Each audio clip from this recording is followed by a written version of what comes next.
बिस्मिल्लाहिर्रहमानिर्रहीम। अस्सलाम वालेकुम नादरीन, आप यूट्यूब चैनल देख रहे हैं। मैं इमरान खान हूँ। अभी लाहौर से हमारे सहाफ़ी ज़ईम लगारी साहब पर जुल्म सितम जारी था और उन्हें सच बोलने की सज़ा दी जा रही थी। ख़ास तौर पे उन्होंने रिपोर्ट करने की जुर्रत की जो कायद आज़म मोहम्मद अली जिन्ना के हवाले से पाकिस्तानियों ने उनके साथ इजहार यकजहती किया। वो इसलिए किया कि इस मरतबा 14 अगस्त पे कायद आज़म मोहम्मद अली जिन्ना की बजाय मिलिट्री एस्टेब्लिशमेंट को सर पे उठाया गया। कायद आज़म की तस्वीर लगाने की बजाय जर्नैलों की फ़ोटोज़ लगाई गई और इसके बाद कौम ने रिएक्शन दिया और लोग निकले कायद आज़म की फ़ोटोज़ लेकर। उस इवेंट की कवरेज करने की वजह से ज़ईम लगारी साहब को गिरफ़्तार कर लिया गया और उनके ऊपर जुल्म किया गया। अब एक और सहाफ़ी को इस्लामाबाद से गिरफ़्तार किया गया। सहाफ़ी हैं खालिद जमील साहब, ये सीनियर जर्नलिस्ट हैं इस्लामाबाद में। इन्हें FIA साइबर क्राइम ने गिरफ़्तार किया है और इन्होंने कुछ 3 जो आखिरी ट्वीट किए उनसे आपको आइडिया हो जाएगा कि इन्हें गिरफ़्तार क्यों किया गया।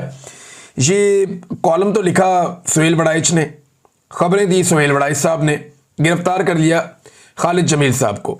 खालिद जमील साहब के आखिरी 3 ट्वीट अगर आप सुन लें तो आपको आइडिया हो जाएगा। एक ट्वीट उन्होंने जो आखिरी लिखा कि बात अब 2-4 साल के बच्चों की गिरफ्तारियों तक आ गई है, तो बेहतर है पाकिस्तान को बाज़ाब्ता सरकारी तौर पर खुली जेल डिक्लेयर कर दें। रोज रोज मुल्क और कौम की जग हसाई अच्छी नहीं लगती। ये ट्वीट नागवार गुजरा एस्टेब्लिशमेंट को। जो अगला ट्वीट है वो इन्होंने जवाब दिया DG ISPR के ट्वीट के जवाब में। यानी जो सुहेल बड़ाइच ने कॉलम लिखा उसके ऊपर DG ISPR का स्टेटमेंट है। फील्ड मार्शल सैयद आसिम मुनीर ने ब्रसल्स में किसी सहाफ़ी को इंटरव्यू नहीं दिया, कोई भी सियासी बात नहीं की, माफ़ी वाली बात भी नहीं की। सुहेल बड़ाइच ने गैर जिम्मेदारी का सबूत दिया। अब इस पे खालिद जमील साहब लिखते हैं कि नानी ने कसम किया, बुरा किया, करके छोड़ दिया और बुरा किया। ये DG ISPR को उन्होंने एक मिसाल समझाई। देखिए, सीनियर सहाफ़ी कोई भी होगा ना पाकिस्तान में, वो ये मानेगा ही नहीं कि सुहेल बड़ाइच ने आर्मी चीफ से मुलाकात के बाद इतनी गैर जिम्मेदारी के साथ कुछ लिख दिया या मर्जी के बगैर कुछ लिख दिया।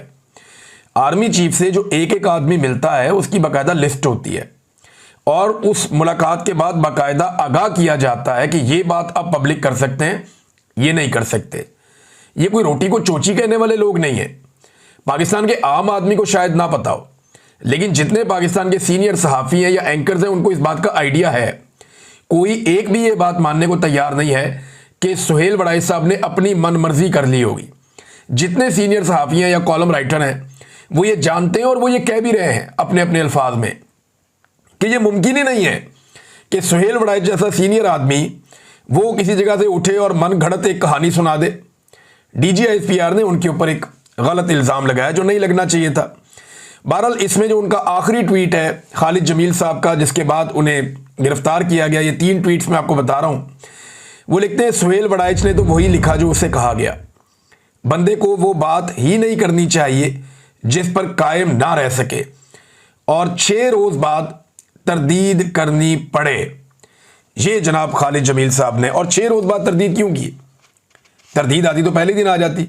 तो अब सीनियर सहाफ़ी खालिद जमील साहब को भी अगवा कर लिया गया। बाद में पता चला जी उन्हें FIA लेकर चली गई है और अब उन्हें कानूनी कार्रवाई का सामना करना पड़ेगा। क्यों करना पड़ेगा?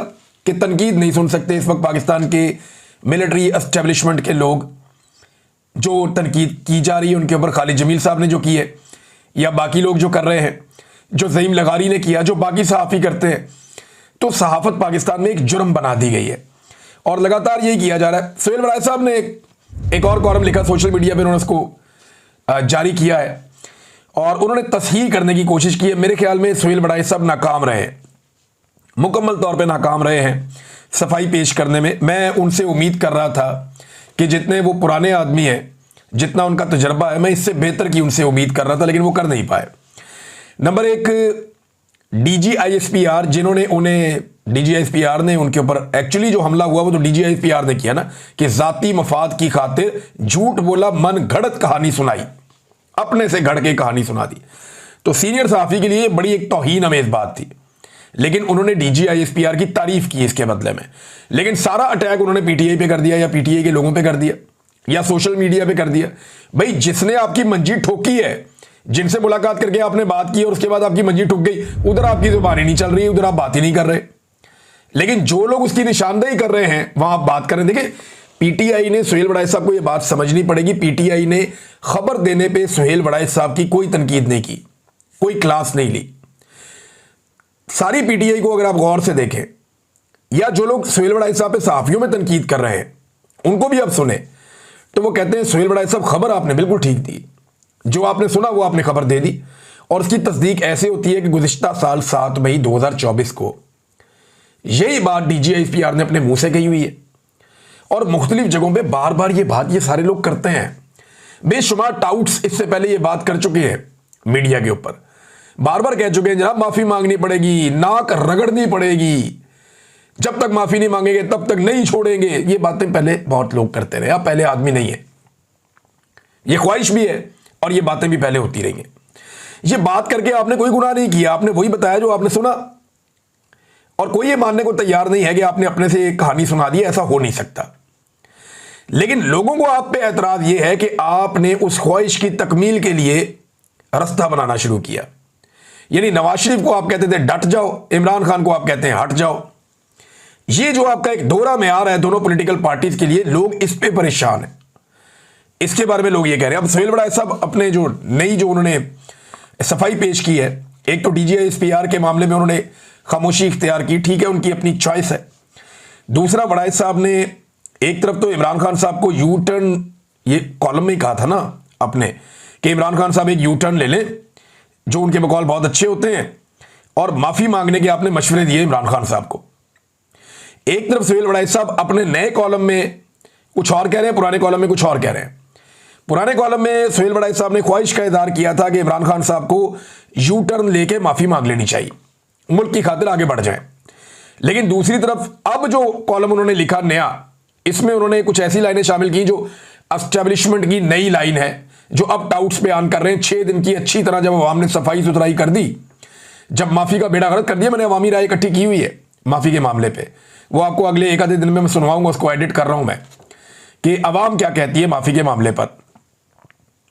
तो दूसरी तरफ सुहेल वड़ाइच साहब अब ये कह रहे हैं कि मेरी मालूमात के मुताबिक वफामत, माफी और किसी मुआहदे की दूर दूर तक कोई गुंजाइश नहीं है।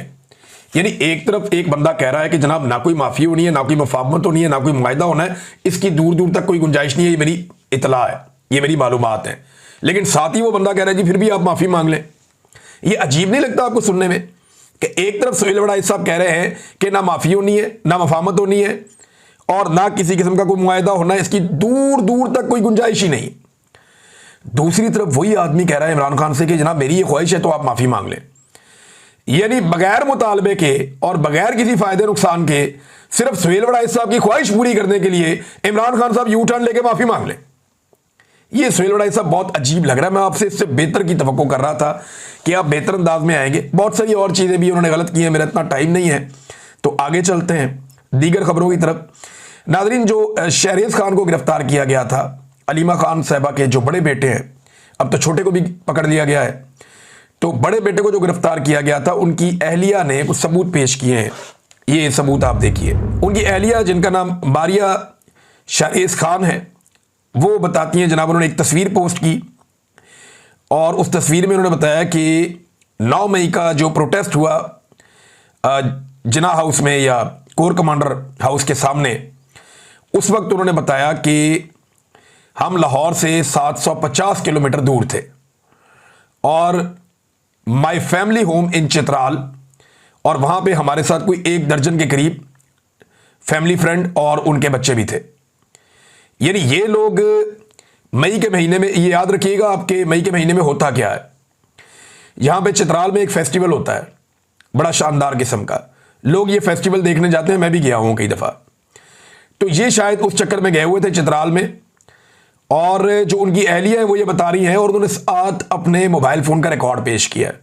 ये मोबाइल फ़ोन है Apple iPhone 13 pro max, 13 pro ये मोबाइल है, और ये इसमें लिखा हुआ है कि मंगल का दिन है, 9 मई 2023 है, सुबह के 9:22 पे ये फ़ोटो खींचा गया है और वाइड कैमरा इसमें इस्तेमाल किया गया है। सारी तफसीलात इसमें लगी हुई हैं और साथ मैप भी लगा हुआ है। तो उन्होंने वो सबूत पेश कर दिया, और ये जो डिजिटल फुटप्रिंट है ये आजकल मिल जाते हैं। उन्होंने बताया कि जिस वक्त 9 मई हो रहा था उस वक्त हम लोग 750 किलोमीटर दूर थे। अब अगर ये आए हैं तो किसी फ्लाइट से ही आए होंगे ना, तो कोई सबूत देना पड़ेगा, किसी फ्लाइट का सबूत देना पड़ेगा। कोई आदमी जब फ्लाई करता है तो जहाज का रिकॉर्ड होता है, कोई टिकट होता है, कोई और चीज होती है, और वो हमेशा अवेलेबल रहता है, तो गवर्नमेंट वो निकाल सकती है। लेकिन ऐसी कोई चीज मौजूद नहीं। सब लोग ये जानते हैं कि ये फैमिली चित्राल में मौजूद थी, और इसके बाद भी 9 मई के बाद भी ये चित्राल में मौजूद रहे, और बाद में ये वापस आए थे। लिहाजा शाहरेज को जो है वो गलत किया, गिरफ्तार करके उसके साथ ज्यादती की गई है। और अलीमा खान साहिबा ने अब इसके ऊपर बैनुल-अक़वामी चैनल को भी इंटरव्यू दिया, और जो बातें उन्होंने की हैं, कुछ बातें बड़ी सख्त उन्होंने कही। एक माँ है, उसके साथ जो हो रहा है, उन्होंने कहा जी इमरान खान एक ज़बरदस्त इंस्पिरेशन है। जो इंटरव्यू उन्होंने दिया वो दिया मैरियो नोफेल को। ये वही सहाफ़ी हैं जिन्होंने इमरान खान के दोनों बेटों का इंटरव्यू भी किया था, जो पहला इंटरव्यू उनका हुआ था। उन्होंने कहा जी इमरान खान एक ज़बरदस्त इंस्पिरेशन है, लोग उनके अज़म और हिम्मत को देखकर दंग रह जाते हैं। कोई भी चैलेंज आए वो उसे चैलेंज समझकर कबूल करते हैं। उन्होंने पार्टी से मुलाकातें रोकी ताकि कोई पैगाम अंदर ना जा सके, मगर ये उनकी अपनी घबराहट है। ये लोग हौसले तोड़ नहीं रहे बल्कि हौसले बढ़ा रहे हैं। पाकिस्तानी हर आजमाइश और मुश्किल के बाद मजीद मजबूत हो रहे हैं। हम तारीख बनते हुए देख रहे हैं। साथ ही अलीमा खानम साहिबा ने यह भी बताया कि छोटे बच्चों को सिर्फ मिठाई तकसीम करने पे गिरफ्तार किया जा रहा है। ये बड़ा अफसोसनाक वाक़या ये भी बताया। फिर उन्होंने बताया कि एक भी फौजी शहीद नहीं हुआ 9 मई को, बल्कि दर्जनों पाकिस्तान के शहरी जो हैं वो गोलियां लगने से 9 मई को शहीद हो गए, और उनमें ज़्यादातर वो मुजाहिरीन थे जो एहतजाज कर रहे थे और इमरान खान साहब के हमायती थे। तो अलीमा खानम साहिबा ने बड़ी तफसील के साथ ये इंटरव्यू दिया। और एक चीज़ और मैं आपके सामने रखता हूँ कि अलीमा खानम का ये इंटरव्यू सेम टाइम में जब शेयर किया मैरियो नोफेल ने, तो ये लगभग उस वक्त इस इंटरव्यू को 1,32,000 अफराद देख रहे थे। आप अंदाज़ा करें, ये ख़ानदान या ये पॉलिटिकल पार्टी, इससे लोगों को कितनी उम्मीद है कि 1.5 लाख शख्स लाइव देख रहा है इमरान खान की बहन को। तो इमरान खान कहां खड़ा होगा मकबूलियत में, अंदाजा कीजिए आप। तो इमरान खान की बहन के साथ 1.5 लाख लोग, अंग्रेजी का उनका एक इंटरव्यू चल रहा है, वो देख रहे हैं दुनिया में। ये फैमिली इस वक्त एक पॉलिटिकल रियलिटी है, आप इससे भाग नहीं सकते। इन लोगों ने पाकिस्तान की एस्टेब्लिशमेंट को नाकों चने चबवा दिए हैं, ये आपको तस्लीम करना पड़ेगा। मेरा चैलेंज है पाकिस्तान के वजीर आजम को, सदर को, आर्मी चीफ को, फील्ड मार्शल को, सबको, DGISPR को, करें अंग्रेजी में एक प्रेस कॉन्फ्रेंस, या इसी मैरियो नोफेल को एक इंटरव्यू दे दें, देखें कितने लोग लाइव आपको देखते हैं। मुझे नहीं लगता 10,000 लोग भी होंगे। अगर खुद भी इकट्ठे कर लेंगे तो 10-15,000 लोग से ऊपर नहीं जाएंगे। तो ये एक रियलिटी है, और यही तकलीफ देती है पाकिस्तान की मिलिट्री एस्टेब्लिशमेंट को कि हमें एक आम आदमी, एक आम पाकिस्तानी कैसे चैलेंज कर सकता है। कोई कैसे हमसे आगे निकल गया, कोई कैसे अवाम की नज़रों में हमसे बेहतर हो गया, कोई कैसे कौम का हीरो बन गया, और हम कैसे विलन बन गए। ये मिलिट्री एस्टेब्लिशमेंट की कहानी है, और उनकी गलतियों की वजह से ये सब कुछ हुआ। जब आप खुद को खुदा समझना शुरू कर देते हैं ना, तो ऐसी चीज़ें हो जाती हैं। इमरान खान की दूसरी बहन ने कहा कि, और वो दीवारें फलांगने की बात कर रहे थे कि घर के अंदर दाखिल हो गए भी, अगर बेटे को गिरफ्तार करना था तो आप दरवाजे में बुला लेते, बुला के गिरफ्तार कर लेते। लेकिन बड़ी तादाद में लोग अंदर घुस जाते हैं बंदूकें लेकर, और जाकर वहाँ पे बच्चों और बीवी के सामने गन पॉइंट पे घसीट के लेकर जाते हैं। तो ये अनफॉर्चुनेट है, ज्यादती है।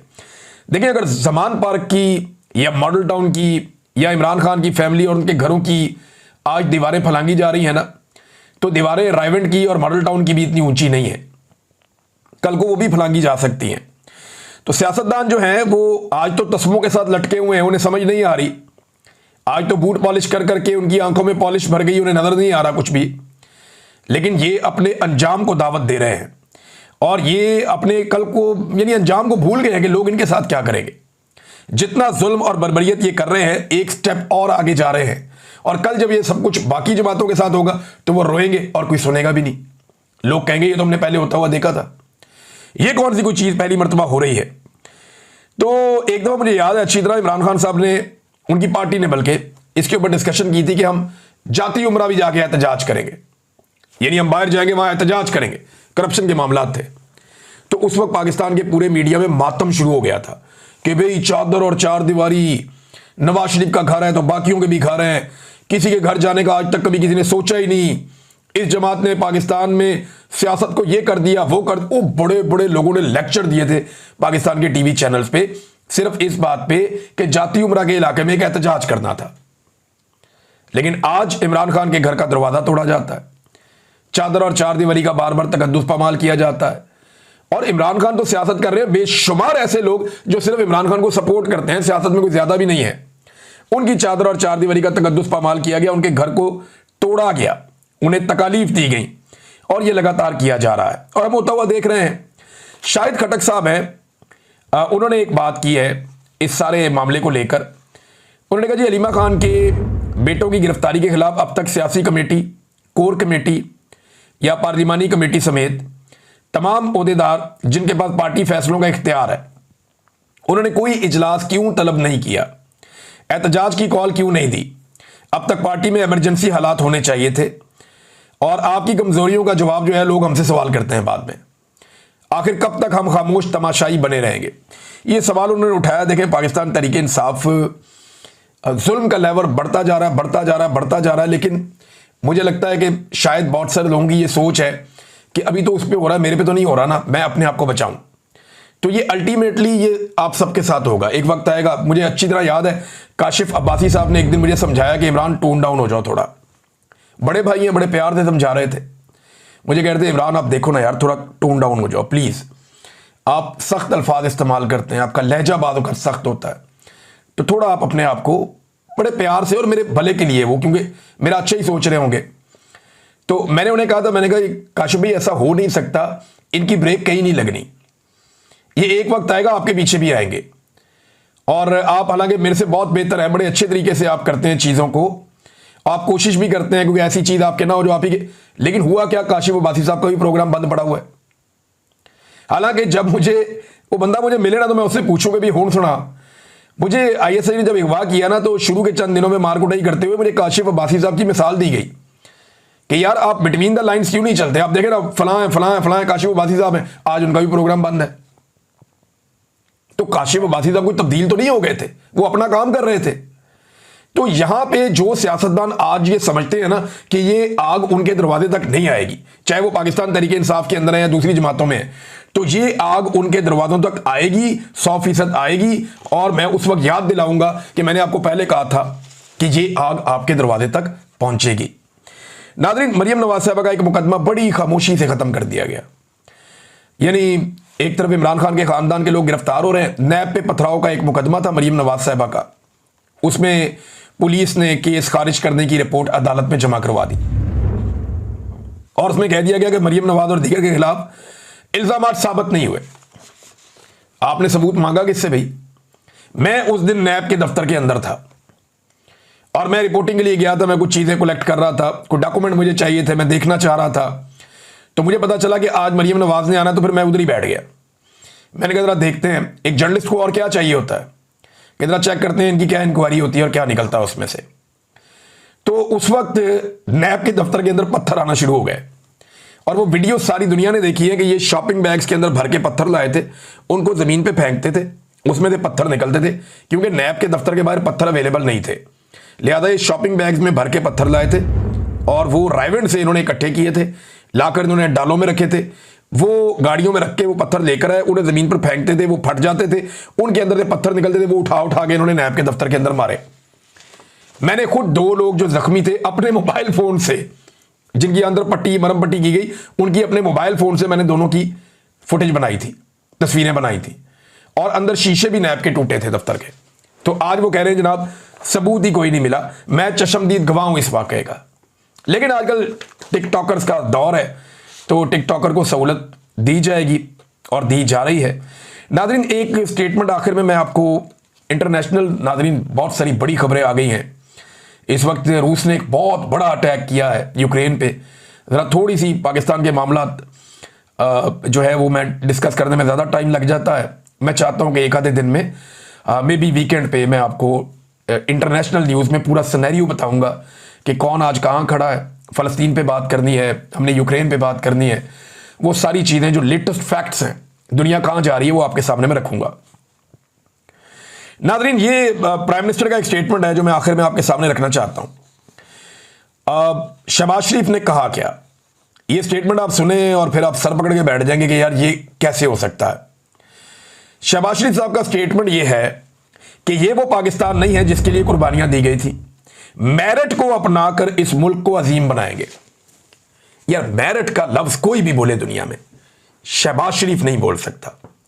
17 सीटों के ऊपर मेरिट की धज्जियां उड़ा के जिस शख्स को वजीर आजम बनाया गया, वो मेरिट की बात कैसे कर सकता है? अगर इस मुल्क में आज तक मेरिट की कोई सबसे बड़ी खिलाफ वर्जी हुई है तो वो शहबाज शरीफ का वजीर आजम बनना है। 17 सीटों के साथ उठा के वजीर आजम बना दिया और अब उसको 2/3 अक्सरियत भी दे दी। मेरिट की बात वो बंदा कैसे कर सकता है जिसका अपना वजूद ही मेरिट के खिलाफ है? यानी ये आदमी कभी भी प्राइम मिनिस्टर नहीं हो सकता, कोई भी हो सकता था। रेस में आखिरी नंबर पे आने वाला आदमी आज उन्होंने खड़ा कर दिया कि जनाब ये आपका प्राइम मिनिस्टर है, ये मेरिट है। और वो बंदा खड़ा होकर ढिठाई के साथ चौड़ा होकर ये कैसे कह सकता है कि जनाब पाकिस्तान में मेरिट हम लेकर आएंगे? आप मेरिट नहीं लेकर आएंगे, आपने मेरिट की धज्जियां उड़ा दी हैं। सिर्फ आप अपने आसपास ओहदे देख लें, आप सरकारी ओहदों पर बैठे हुए लोग देख लें। मेरिट की आपने ऐसी ऐसी खिलाफ वर्जी की है कि हर महकमे में लाके आपने रिटायर्ड जर्नल बैठा दिया है और मेरिट की धज्जियां उड़ा दी हैं। अब तक इतनी, अपना ख्याल रखिएगा, अपने चैनल का भी। अल्लाह हाफिज़।